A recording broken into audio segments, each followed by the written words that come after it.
Welcome to Real Roots Radio. I am so excited to welcome my friend, acclaimed guitarist Molly Tuttle to the program today. How are you, Molly? I'm great. Thank you for having me. It's been a wild first half of 2025 for you. Hmm. You have a lot of new chapters on the horizon and Yes. brand new music. First off, why don't you tell us about That's Gonna Leave a Mark? Yeah, so that's gonna leave a mark. It's the first single off my upcoming record. I recorded this album last fall. It's called So Long Little Miss Sunshine. Worked with the producer Jay Joyce, and we decided that we were gonna put out That's Gonna Leave a Mark first. It's kind of like the most poppy song on the record, so it's the one that's gonna be going to radio, I think, next week. And I wrote it with my friend Kevin Griffin, actually during the pandemic. And a lot of these songs are kind of songs I've been working on for the past maybe 5 or so years. And as you know, I've kind of been I made two bluegrass records in the last few years. Um, but I'd been kind of working on this other project on the side. I knew I wanted to make it more kind of contemporary, Americana, or like, I don't even know how to describe the genre at times, kind of like folk rock with acoustic guitar. Adult contemporary tie-in, Yeah. little everything. Yeah, a little everything. And there's some bluegrass in there still. But yeah, finally I felt like I had this strong collection of songs to go into the studio with last fall, and it was really fun. Felt like a long time coming. You mentioned your two previous bluegrass albums with Molly Tuttle and Golden Highway. Hmm. Um, Life has different phases and stages. That was an Yeah, exciting one, especially for it bluegrass was. Yeah. fans and for your bluegrass heart as well. What does the music that you made with Golden Highway over the last few years mean to you in the totality of your career? Yeah, it was just such an exciting chapter for me. I think starting off with my record Crooked Tree, I didn't know like what it was going to turn into at all. I knew that I had these bluegrass songs that I wanted to go in and record. And then putting the band together, I just felt like there was such an exciting chemistry, and especially going out and playing live shows, that made me want to make another record with them. When I first started the band, I told everyone, let's do this for a year. I don't know what I'm gonna do next. Like I have this other album I'm working on. But after the first year, I think we were all like, we don't want to stop now. So we made another record, City of Gold, and it's been such a exciting and fun ride. But I think everyone had other projects they're working on. Shelby and Bronwyn have solo records that are incredible. Kyle has a solo record and just had a baby. And Dominic always has a bunch of exciting musical projects and also had a baby last fall. And I know we're gonna play shows again. Like this isn't the end of the era for good, but it's something we know that we all can come back to when the time is right. I think fans were hoping it would be kind of like how Alison Krauss will bring Union Station together. They'll do Yeah. records and tours, make that their top priority, and then, she'll do Robert Plant. Jerry Douglas will do, Totally. all of his musical ventures as well. And then when the time is right, come back together for more exciting stuff. Yeah. So glad That's this exactly what we talked is about. so long for now. Yeah, so long for now, but not forever. We talked about that exact thing with Alison Krauss, and Jerry produced our records, and we even talked about it with him, where he was like, "When it's time to go, like we all set aside all this time, but we all need to do other stuff too." And I think that's how all of us feel.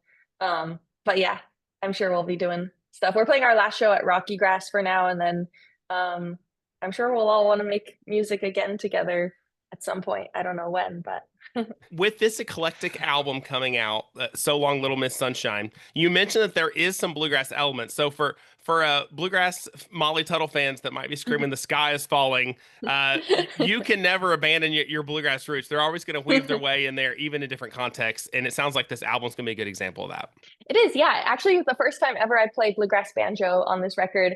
Ever since I used to play it with my family band on our albums, but then I kind of stopped because I always had such great banjo players in the studio with me. But this time it was just me, so I was like, I'm gonna play some bluegrass banjo. It's the first time I've done it on one of my records. There's fiddle, mandolin. Ketch played a lot of the instruments, and then we included a song that I feel like could have easily been on either of my last two records. This one, Rosalie, is probably the most bluegrassy song on there, and we felt like it was important to weave in those elements as well, just to kind of bring people along. And I'm not abandoning that side of what I do. Especially in the live show, we're still playing so many of the older songs. We have a little like a stripped down, totally acoustic set in the middle of the show. But yeah, I like understand the Bluegrass fans' concern because we definitely kicked off with like the most pop song on the record. But don't worry, just wait and see. One thing that's great, and the music that you made before Golden Highway was more eclectic and brought in all sorts of cool influences. Yeah, You mentioned it's kind of more poppy song and maybe not indicative of the whole album that's coming out, but it does have your clawhammer guitar styling, it so does. it's Yeah. still brings in a unique flair. Yeah, that's kind of like one of my favorite things about the new track is just that that was really unexpected for me. We were working on that one in pre-production before going into record, and one day Jay Joyce was like, "I think this one should have clawhammer guitar," and I was like, "What are you talking about? Like, I can't even imagine how that would sound." But I was like, "Okay, I'll try it." So I went home and found the right tuning, and then I always play in the open tunings with the clawhammer style, and that even took me a while. I was like, I don't even know what tuning to play this in.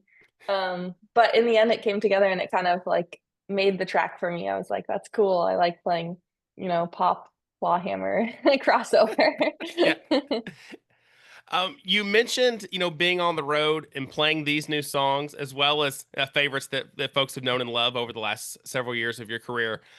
Um, Talk about this new band that you have on the road. I know it's created quite the stir, and it you have to have a unique and versatile group to be able to tackle all these sounds that are going to be on this new project.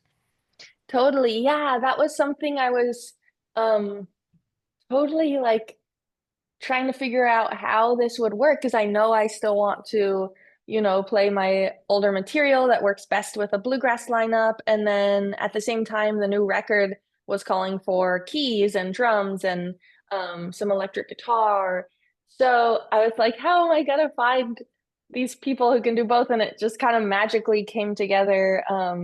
Vanessa McGowan helped me put the band together. She plays bass, and so she is an amazing upright bass player as well as electric. She's playing a little of both, and singing harmonies. Megan Jane, I actually toured with um, back in 2021, and we did these pandemic live streams together. So I knew that she could kind of play all these different styles, and she can, strip down to just the washboard on some songs. She even made like a little drum out of an old suitcase that just kind of keeps the beat going, but it's not like a full kit. But then on other songs, she is just kind of like rocking out on a full drum kit. And then Ellen Angelico is someone I've known for a long time. She's like one of the sweetest people I've met here in Nashville, but she can play basically everything. So she's playing dobro on a lot of the songs, but also plays electric guitar.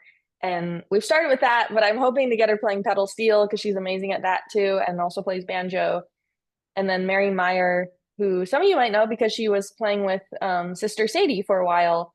She's obviously an amazing mandolin player and plays just about everything as well. So she's kind of switching back and forth from fiddle to mandolin to keys, even like in the span of one song, she'll be playing like two different instruments, which is really fun. She's a great singer. So it's been exciting and it's such a versatile lineup that I'm just excited to see how it evolves and where we take the music and the performances. And a whole lot of girl power is always great Yeah. too. Yeah, my favorite thing is that that was like not intentional at all, but it just so happened that way. So I'm like, this is great. I That's kind of awesome. I feel like all of us get that feeling where we don't want to be hired just because we're women, but when it happens organically, it's like, yay, this is cool. That's awesome. And it sounds like with the versatility of all the musicians in your band, it thematically it also kind of goes hand in hand with the album that covers so many different things. So not only their talent, but it sounds like they're probably in the same boat that you are, where you have so many different passions and musical interests and influences that for all of you to be able to share those across the broad spectrum of what we call American music will be fantastic. Totally. Yeah, I'm so excited. We played our first show over the weekend and it was a little nerve-wracking. I think it was just we've been rehearsing for a couple months now. But yeah, I think as we, settle in and just kind of start to add more material to the set, it's going to be really exciting because everyone is kind of into all these different styles and can play in so many different genres. So I'm excited for that. The album cover and the album teaser both kind of highlight um, how with you being such an advocate and spokesperson for alopecia, your use of wigs, which is awesome. The wigs on Thanks. the album cover and in the video is so cool. Why was that such a great metaphor or symbol for all the different musical hats that you're wearing on this project? Yeah, I think, well, the idea first came to me because I was thinking, this is kind of a new chapter for me. I want to do something totally different for the cover than I've done for my last couple records. And then I started thinking, well, since the songs are like some of them are like a bit more personal, maybe this is finally time to not wear a wig on my album cover. And so I was thinking about it more and more, and I'm like, well, I don't know if I want to be not wearing the wig in all the pictures because I do still will wear wigs all the time and I have fun with them. And that's kind of a way I've evolved is like, it used to be this thing that I would sort of hide behind and use to blend in. Now it's like a fun expression of my style and who I am. So I thought maybe there's a way to show that on the cover. And there's a line in one of the songs on the album, on the song where I actually got the album title from, So Long Little Miss Sunshine, and the song is called Old Me, and it says, I got a new wig to get you out of my hair. So I was like, maybe I could do something like that. And from there, it turned into sort of a metaphor about the music and all the different styles because we took different songs from the album and thought like, if this song was a hairstyle, like what would it be? Like there's kind of a hippie wig that we thought of because of there's a song called Summer of Love that's kind of about the 60s, and then there's some country tinged songs on the record. So you see the Dolly Parton hair, and the first song is kind of this intense, like moody track. So at the bottom, there's like this kind of goth, like black hair, and I'm look really like freaked out in the picture. So it was fun, and I think it in the end, like it did kind of reflect the different styles and different colors you hear on the album. It's so fun you mentioned that because I know we've all seen the books or the collages of country music hairstyles. It'll just be the hair, and you Yeah. have to identify, oh well, that's Joe Diffie, that's Keith Whitley, that's Dolly Yeah, Parton, and totally. you get to be all of them. So, Yeah. Yeah, you won't be able to identify me by my hair. um, how so the title "So Long Little Miss Sunshine," and Hmm. you mentioned trying to use your wigs to blend in when you Hmm. were younger. Um, how I don't know. I feel like being a woman, do you feel that even if you didn't have alopecia and wearing wigs, that would Hmm. be um, something that society kind of a box that maybe you felt you need to fit in as the Little Miss Sunshine box. Where Yeah. because I know that that's something that I can't talk about Hmm. as a male, but I don't know. The Little Miss Sunshine kind of fit women in this nice little box, and Hmm. you've kind of had to experience that in a different way. With Yeah, alopecia, true. with the wigs. So to kind of be able to have to experience that with your hair, experience that as a woman, and then experience that as a Hmm. musician, it seems like this album is kind of freeing in a lot of different ways. Yeah. Yeah, definitely. I think like I mean, I almost feel it more just like not even thinking about the hair, but that's like a really good point. It's just like in my life, I'm a huge people pleaser. And I think part of that does come from like, being a woman, being in kind of like a male dominated genre and industry. And I think so many of us feel like we have to be nice all the time. We have to, take care of everyone else's needs and wants before our own. And so I guess for this record, I liked that for the title just because I'm kind of stepping out and doing something different that I wanted to do for a while. And that's not to say that my last couple of records weren't authentic to who I was or weren't what I wanted to do in the moment. But um, with this one, I just felt like I was kind of stepping into a different side of who I was. And it's also just been something I've, written about in some of the songs is just kind of being true to who you are. And that's a big message in a lot of my music, going back for the past few years. So it felt like it was just a continuation of themes that I've kind of explored in the past. And then there is the specific song Old Me that's kind of all about like letting go of this stuff that doesn't serve you anymore and doing what's best for you. So I'm hoping that, whether you're a woman or a man or whoever you are, you can kind of resonate with that. But I do feel like that is something that women experience kind of maybe to a higher degree. You mentioned that the musical aspect of being able to, hey, this is something that was true to me, but this is something that I like as well, and it's Yeah. okay.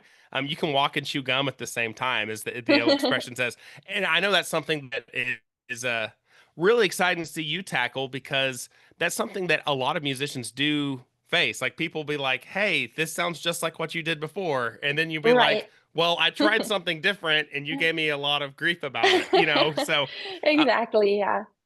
I feel like my favorite musicians, my biggest heroes, they're always doing something different. Like even in the bluegrass world, people like Bela Fleck and Alison Krauss, they just kind of follow their muse, and I try to do that as well. Um, yeah, like with my last couple records, Crooked Tree and City of Gold, I was like, those were a departure for me because what I'd done before, like you mentioned, was kind of more eclectic and just experimenting with all these different styles. But I felt really called to do that, and now I'm like, suddenly the time feels right to do this, and it's exciting. Um, yeah. and even when we look at even uh other traditional artists in bluegrass, like Doyle Lawson, like Doyle Lawson's music Yeah, evolved like all the totally. time, more Hmm. more secular bluegrass. Then he did the gospel, he did a cappella, then Hmm. he would do, like the country grass thing where he had drums on Yeah. the road, or even Yeah, Rhonda Vincent totally. where she'll do bluegrass and then straight country and then do something, Yeah, I a love little her different. country stuff.